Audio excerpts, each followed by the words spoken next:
Bonjour à tous, bonjour Nadine Morano. Bonjour. Députée européenne, vice-présidente de la commission d'investiture des Républicains. Alors Laurent Wauquiez, que vous souteniez, est le nouveau patron des Républicains. C'est un soulagement ou le manque de suspense et d'enjeu vous enlève un peu du plaisir de cette victoire? Non, je dirais que c'est surtout une victoire qui fait plaisir parce qu'elle est nette, elle est sans appel. Elle apporte à Laurent Wauquiez une véritable légitimité. Aujourd'hui, Laurent Wauquiez est le patron des Républicains, avec une participation record qu'aucun observateur n'espérait. Qui n'est pas record, hein, qui est de 42%, alors qu'en 2012, c'était 54%. Non mais pourquoi je dis pourquoi je dis que cette participation est record, c'est que dans l'état où nous étions à cette sortie des élections présidentielles et législatives, mobiliser 100 000 adhérents qui sont venus voter, qui ont voté et qui ont participé à cette élection et désigné à 75% Laurent Wauquiez. Ça veut dire par rapport à l'état de votre parti. Bien sûr, 100 000 adhérents. Certains disaient si on a 50 000, ce sera une victoire. Là, on est au double. Donc, mais c'est 42%, donc c'est quand même moins de. Non, mais je sais, vous allez toujours trouver des trucs. La seule réalité, c'est que Laurent Wauquiez est élu à 75% des voix, avec 100 000 adhérents qui sont venus voter. Que cette victoire, elle est voilà. Non, mais il y a un autre chiffre qui est aussi réel, c'est que c'est 42% des militants, donc c'est moins d'un militant sur deux. Oui, mais enfin, vous pouvez tourner dans tout ce que vous voulez dire, mais par exemple, Alain Juppé en 2002, il a été élu avec 34 000 voix. Hein. Donc quand vous regardez le score de il y a Laurent, eu pire, quoi. C'est ce que vous nous dites. Ah non, c'est pas ça, c'est qu'il atteint les scores pratiquement de Nicolas Sarkozy. Hein, donc en termes de voix, je parle, parce que si on prend pourcentage, il fait 10 points de plus. Donc vous voyez qu'il a fait un très bon résultat. Nicolas Sarkozy, il avait fait 54% des votants, des votes. Oui, il a fait 54%, lui il fait plus. Donc 42%. Voilà. Donc voilà. Non mais, je sais que vous essayez toujours de trouver la ligne Wauquiez est aujourd'hui majoritaire et c'est sans appel. C'est incontestable, mais la participation, voilà, peut-être que vu l'état de votre parti, effectivement, elle n'est pas si mal. D'ailleurs, je les remercie et je les embrasse. Merci à tous les adhérents militants d'avoir participé à cette élection et de démontrer à toute la presse que vous êtes mobilisés pour un nouveau départ. Ça, c'est génial. C'est l'histoire de votre parti. Hein. Alors d'ailleurs, pour ce vote sur le site du parti, vous avez utilisé l'écriture inclusive. Voici la liste des candidats T avec un point, avec un E, vous savez, l'écriture inclusive, quoi, avec un S, à la présidence des Républicains. Il y a pas mal de militants qui ont été choqués, on l'a vu sur les réseaux sociaux. Vous avez changé d'avis sur le sujet, sur l'écriture inclusive? Je n'ai même pas vu, moi. Vous savez, j'ai voté directement Wauquiez. Je ne me suis pas posé la question. Oui, mais vous savez, il y a eu quelques... Moi, je ne suis pas favorable à l'écriture inclusive. Si on pouvait apprendre à nos enfants les règles de grammaire et d'orthographe, ce serait bien. Nous, on les a apprises et je peux vous dire que... voilà, on s'en sort bien et c'est bien, ça marche bien. Bon, alors Laurent Wauquiez s'attelle depuis hier soir à la composition de son équipe. Quelle place occuperez-vous dans cette équipe ? Mais on verra, vous savez, j'ai tellement vu des gens occuper de place et qui n'en faisaient rien. Moi, c'est pas la place qui m'importe, c'est ce qu'on peut faire tous ensemble au service de la France. Je crois qu'il faut pas perdre de vue que être dans un parti politique, avec les fonctions qui sont les nôtres, les fonctions électives, je suis députée européenne, l'année prochaine, nous allons avoir des élections européennes. On a tout notre projet à proposer, à travailler pour les Français, à leur proposer justement ce que nous voulons pour l'Europe. On a chacun du travail, vous savez, après la place, on en discutera. Occuper ? J'en ai occupé plein des places dans ce parti politique. Vous savez, j'ai été porte-parole, j'étais déléguée générale, j'étais conseiller national. Bien, non, ça vous dirait pas, oui, mais pourquoi ? Mais il faut aussi laisser la place aux autres, refaire ce qu'on a déjà fait, vous savez. Et moi, je trouve que c'est bien aussi que chacun puisse participer, toujours prendre les places. Pour prendre les places, il faut que tout le monde participe. Bon, Virginie Calmels, en tout cas, elle va être sa vice-présidente, a priori ? On verra. Il faudra laisser Laurent décider de ce qu'il va faire. Et Nicolas Sarkozy lui aurait soufflé de prendre Valérie Pécresse pour présider le Conseil national. Oui, mais ce serait bien que Valérie joue un rôle dans ce parti politique. Elle a beaucoup de talent, elle est présidente de l'Île-de-France. Même si elle s'est montrée très critique à l'égard de Laurent Wauquiez. Oui, enfin, maintenant, je crois que maintenant que l'élection est faite, nous sommes dans un pays démocratique et nous sommes dans un parti démocratique. Donc, il y a eu un vote. Et comme dans toute démocratie, on accepte le score de ce vote avec la majorité. Donc la majorité, largement, et de manière même écrasante, c'est la ligne politique de Laurent Wauquiez. Donc maintenant, tout le monde doit Vous venir... appelez tout le monde à revenir, c'est ça ? Et à participer tous ensemble. Parce que quand je regarde et quand même j'écoute Thierry les Solaire, uns et même les Christian autres, Estrosi quand peuvent j'écoute revenir. les uns et les autres sur les sujets qui nous intéressent, je pense par exemple à la politique migratoire, la lutte contre l'islam radical, je vois pas ce qui nous sépare. Je pense que même rien ne nous sépare. Donc nous devons travailler ensemble avec nos talents, avec nos expériences respectives. Nous avons été ministres ensemble dans le gouvernement de Nicolas Sarkozy. Donc on a aussi cette forte expérience de l'action au service des Français. Donc il faut mettre cette expérience au service de notre famille politique et au service du pays. Et je disais, quelle place pour vous, votre avenir passe par celui de Laurent Wauquiez aujourd'hui ? Oh non, mais attendez, c'est pas le sujet. Franchement, je vous assure, hier soir, je me suis pas couchée en me disant, tiens, qu'est-ce que tu vas faire, quelle place tu vas occuper. Non, je me suis dit, c'est génial, on a une ligne politique, c'est celle que je partage avec Laurent Wauquiez. Donc j'étais contente qu'elle soit vraiment très majoritaire dans notre famille politique. D'ailleurs, je n'en ai jamais douté, et je pense même que cette ligne politique, elle est même majoritaire chez les Français. Donc vous voyez, maintenant, on a du travail à la reconquête des Français. C'est ça qui m'intéresse. Alors, qui a-t-on élu hier ? Est-ce que c'est un président de reconstruction forcément lente ou un président de course pour la présidentielle 2022 ? Mais vous savez, avant de parler de 2022, on a du travail à reconstruire notre famille politique. Mais quand vous parlez de reconquête des Français, j'imagine que vous pensez... Oui, mais non, mais vous savez, il faut franchir les étapes les unes après les autres. On va avoir les élections européennes. Ensuite, on aura les élections municipales. Donc, en attendant, il faut reconstruire tout ça. Il faut reconquérir la confiance des Français. Et ça, c'est important parce que je pense que l'élection présidentielle, voyez-vous, c'est pas nos idées qui ont perdu, c'est notre candidat. Il faut faire cette différence. Donc maintenant, il faut travailler à un nouveau projet, à leur expliquer ce que les Républicains peuvent proposer comme nouveau chemin. N'oublions pas qu'Emmanuel Macron, il a été élu par défaut. Il a gagné parce que la situation de François Fillon lui a permis de l'emporter face à Marine Le Pen. Concernant Laurent Wauquiez, donc certains lui reprochent de penser déjà à 2022 et pas vraiment au parti. Ce qu'on lui reproche aussi, c'est sa scoliose idéologique. Il est passé de la droite centriste de Jacques Barrot à la droite identitaire de Patrick Buisson. C'est vrai que ça demande de la souplesse quand même.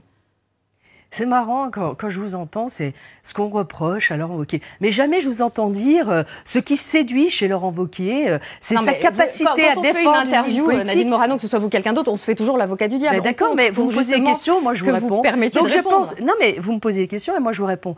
Je trouve que c'est toujours étonnant de dire ce qu'on reproche à quelqu'un sans voir un peu ce qui lui a permis de gagner. Je pense que ce qui lui a permis de gagner, vous savez, quand on avance dans la vie politique, les circonstances ne sont pas les mêmes et la situation de notre pays n'est pas la même qu'elle n'était en 2007, voire qu'elle n'était en 1989. Vous voyez, maintenant, on vit avec une montée de l'islam radical, on vit avec une atteinte à notre culture matin, midi et soir, et donc, évidemment, on évolue. Et que Laurent ait évolué parce que la situation de notre pays a évolué, je trouve ça normal et légitime. Sinon, à quoi ça sert d'avoir un cerveau, de réfléchir et de proposer quelque chose ? Alors, vous parlez beaucoup de l'islam depuis tout à l'heure. Quand, pour contourner l'interdiction des crèches dans les mairies, Laurent Wauquiez installe des santons à l'hôtel de région en Auvergne-Rhône-Alpes. Est-ce que vous partagez sa conception de la laïcité qui est pour coup à géométrie variable là ?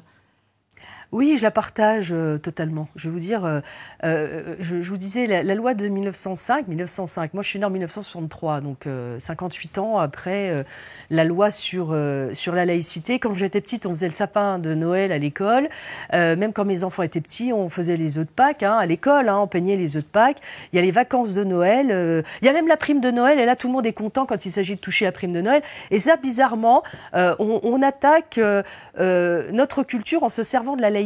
Notre culture, c'est que la France est un pays aux racines chrétiennes et que ça ne changera jamais et qu'il faut défendre cette culture. Mais la laïcité, normalement, elle concerne toutes les religions. Elle ne fait pas la distinction entre les racines chrétiennes et oui, mais non, mais la laïcité, elle permet, et c'est un bien, la séparation entre l'Église et l'État, et en même temps, elle permet à ce que chacun puisse croire ou ne pas croire et choisir sa religion, et c'est tant mieux. Mais en même temps, vouloir se servir de cela, ce n'était pas le cas avant. C'est pour ça qu'il faut faire attention. En 1989, c'est à ce moment-là qu'a commencé les problèmes avec le voile à l'école. Et donc pendant 84 ans, on a été tranquille, en vivant en pleine harmonie avec nos racines chrétiennes et la loi sur la laïcité, sans que personne ne dise rien. Et le problème est venu de l'utilisation et l'instrumentalisation de l'islam qui se sert aujourd'hui, dont certains se servent de la laïcité pour combattre nos racines chrétiennes. Voilà, c'est ça la réalité. Vous avez lancé le 1er novembre une pétition pour inscrire la racine chrétienne dans la Constitution. Oui, pétition nos racines chrétiennes, dans l'article 1er. Autour de 60 000 signatures.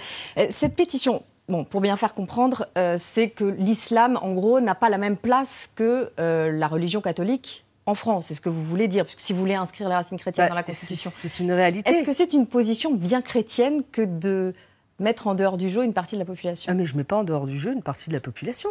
Enfin, franchement, c'est... Quand vous voulez inscrire les racines chrétiennes dans la Constitution. Parce que quand je dis que les racines chrétiennes, la France a des racines chrétiennes, vous croyez que ce n'est pas la réalité ?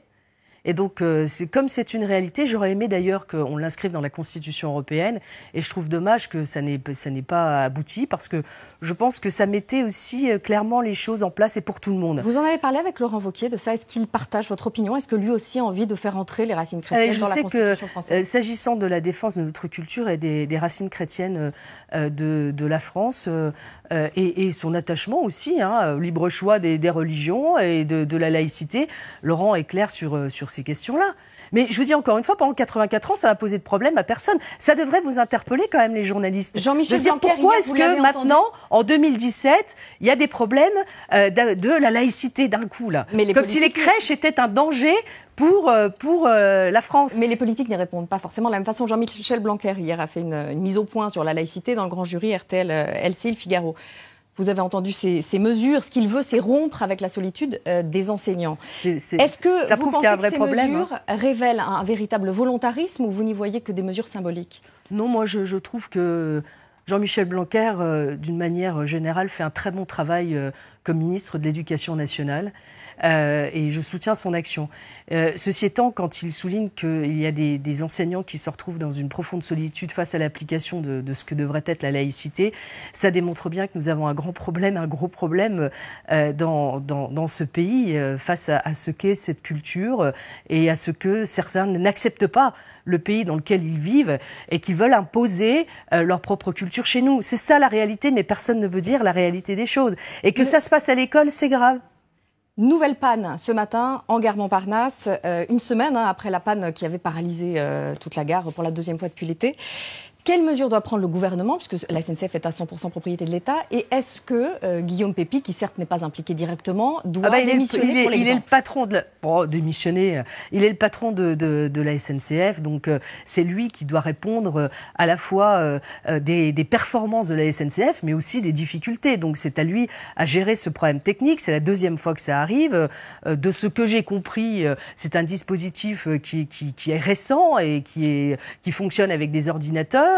Et il n'y a pas de solution alternative en cas de problème. Donc c'est à lui à gérer ce problème technique et à voir comment il peut apporter une solution aux usagers, parce que là, ça commence à faire beaucoup. C'est pas acceptable.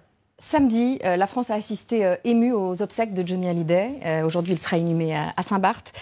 Un vœu personnel et familial que semble ne pas partager Sylvie Vartan ce matin. Est-ce que vous regrettez, vous, qu'il soit enterré si loin, empêchant sans doute des fans de lui rendre hommage? Non, moi je trouve que c'est sa décision personnelle, je la respecte. Il a le droit de reposer où il veut, en tous les cas il sera toujours dans nos cœurs et dans le cœur des Français. Je crois que personne n'a su rassembler autant que Johnny Hallyday. Ceux qui ont la chance comme moi à la fois de le rencontrer et d'avoir participé à ces shows comprennent qu'il y avait autant de gens à la fois dans la rue, à la Madeleine et devant leur écran de télé. Jamais personne ne rassemblera comme Johnny. L'hommage qui lui a été rendu samedi, le discours d'Emmanuel Macron, vous avez trouvé ça comment? Oui, j'ai trouvé qu'Emmanuel Macron avait fait un discours un peu long, mais que la fin, quand il a demandé d'applaudir Johnny, je pense que même chacun derrière sa télé a applaudi Johnny Hallyday. Tous les matins, je pose une question récurrente, la question off, mais devant la caméra.